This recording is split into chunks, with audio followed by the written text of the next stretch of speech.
book The Gathering Storm has just hit #1 on the New York Times bestseller list. Really?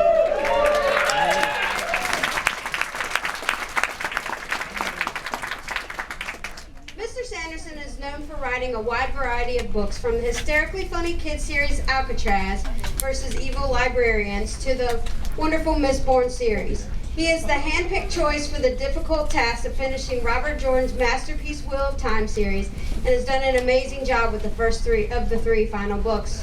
Please give a warm Bailey's Crossroads welcome for New York Times best-selling author Brandon Sanderson.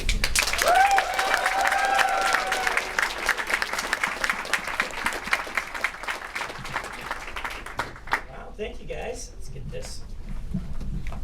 So, this is quite the crowd. Thank you guys all for coming.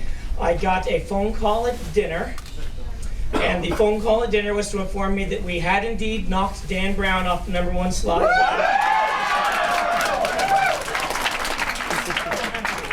so it is now #1 New York Times bestselling. So, you know, we were wondering. Dan Brown was hanging on quite a bit, and so it's pretty exciting.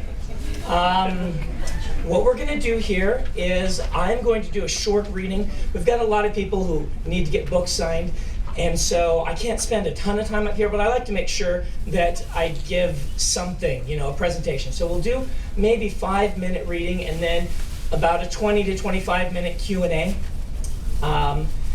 Borders does have pre-signed copies of the book. If you can't wait in the line to get a personalization in your book, you can go buy one of the pre-signed copies, or if it's a copy you just bought from them, they'll probably swap you one. So that if you need to take off, you can just grab a signed book and go. But why don't we go ahead and begin with the reading? Does anyone want me to read from their book? All right. Oh, you've got the British edition. I'm going to have to read all those extra U's. All right, this is actually the first time I've seen this, so, yeah. It's not that different.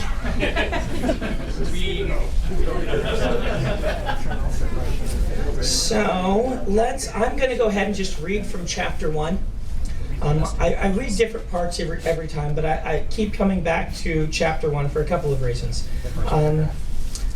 One of the reasons why it's fun to read from chapter 1 is because this is one of the chapters where most obviously you can see both my writing and Robert Jordan's writing, because the first paragraph is as he always wrote it and is his words.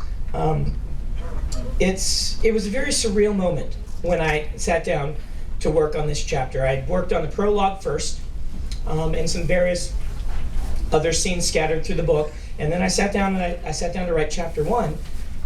And I got to write these words. These words have begun every Wheel of Time book that I've been reading since I was 15. And when I wrote them, and actually put stars for the wind because I hadn't decided yet, I sat there staring at it for a few minutes and thought, wow, what is going on? That is the set of thoughts I've had pretty much every day since. What is going on? This is a very surreal experience for me. If you don't know how it happened, someone usually asks during the Q&A, so I'll just go ahead and answer it now. I was chosen for this by Harriet, Robert Jordan's wife and editor. They actually met because she discovered him as an author in Charleston. Actually, they shopped at the same bookstore. And one of the bookstore employees was friends with Robert Jordan, Jim Rigney, and said to Harriet when she came in, "You're an editor, aren't you? Well, there's this guy you should meet. And he writes historical fiction."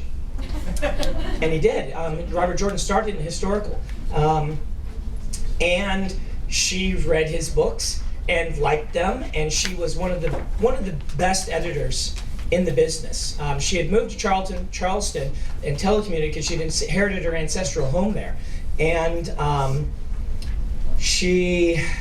by the way, she sends her best wishes. She called me when I was at dinner because she was supposed to be at this signing, but she fell ill and wasn't able to make it. So she called both to congratulate me on congratulate us, I suppose, on the New York Times achievement, and also to pass along her good wishes for all of you. Anyway, she was Tom Doherty's right-hand editor at Tor for many years. She edited Ender's Game, if you've ever heard of that book. Yes. Yeah. So she brought us Ender's Game and The Wheel of Time, among many others. So the two best-selling books in the history of the company, The Eye of the World and Ender's Game, were both found by Harriet. So, she found Robert Jordan, started publishing him. They fell in love and got married. And then pitched to Tom Doherty together The Wheel of Time. She was there. She was actually, they were married by then. And pitched it as a 3-book series. Yes, that rumor is true. I've heard it from Tom Doherty directly. Robert Jordan came in and said, I want to do an epic fantasy series. He was working on the Conan books at that time. He said, I've got a great idea. Let me tell you about it. And he told him this great book, this great story, which ended with this guy taking this sword that wasn't a sword out of this place called the Stone, and that was the end of the first book.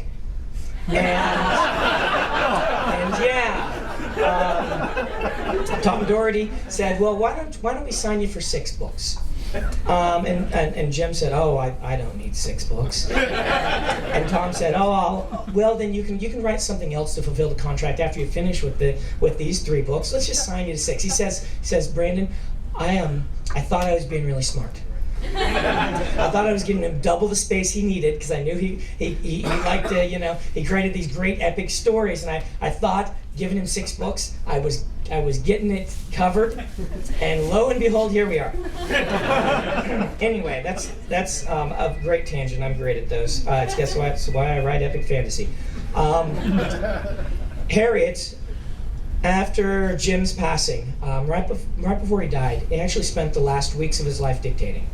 In fact, if you want to read one of the scenes he dictated, the very first scene in the prologue was dictated by Robert Jordan.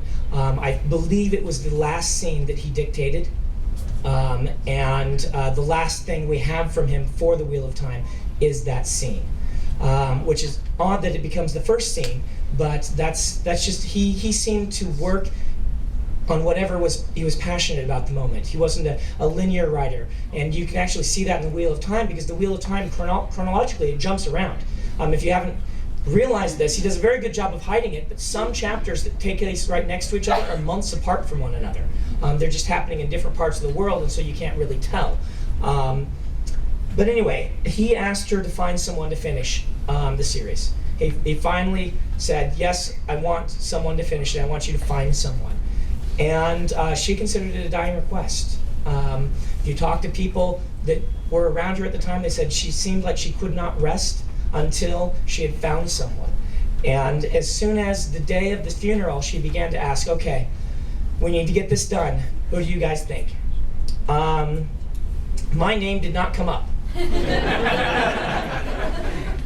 As far as I can tell, the first that Harriet was aware of me was when I wrote a eulogy for Robert Jordan on my website.